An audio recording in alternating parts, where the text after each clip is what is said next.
What's up everyone and welcome back to another tutorial. Today we're going to see how to install Cinema HD app on your Android TV.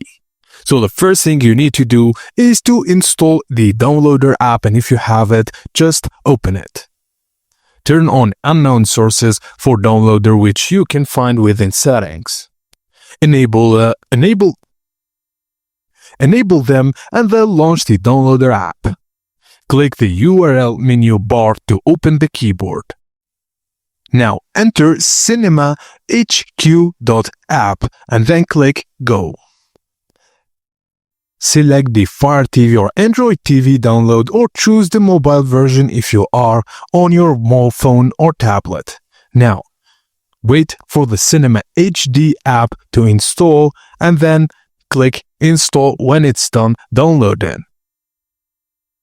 Select Delete to remove the download file so you can have more free space, and then you successfully installed Cinema HD to your device. Make sure to continue clicking on the app so you can enter it and explore its features. And that's it guys, as simple as that. Thank you for watching, and please don't forget to like and subscribe for more tips and tricks like this.